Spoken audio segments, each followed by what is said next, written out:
তেল দিলাম, তেল দেওয়ার পর কাঁচামরিচ আর পেঁয়াজ দিলাম, তারপর একটু লাড়ে দিলাম। লাড়ে দেওয়ার পরে একটু লাল লাল হয়ে গেল, রসুন দিলাম, হলুদ দিলাম, মরিচ দিলাম। আপনারা আপনাদের পরিমাণ মতন মরিচগুলো দিতে পারেন। দিয়ে একটু লাড়ে দিব। লাড়ানো শেষ হলে ভালো করে কষাবো। কষানোর ভিতরে একটা মাছের মাথা দিয়ে দিব। মাছের মাথা দিয়ে সবজি দিয়ে রান্না করব। দেখেন মাছের মাথা হয়ে আসছে, কষানো হয়েছে। ওখানের সাথে সাথে পটল আলু দিয়ে দিলাম, দিয়ে দিলে একটু লাড়ে দিলাম।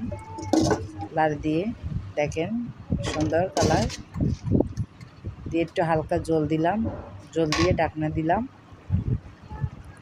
ঢাকনা দেওয়ার পরে এখন হয়ে আসলো। একটু ধনিয়া পাতা দিলাম,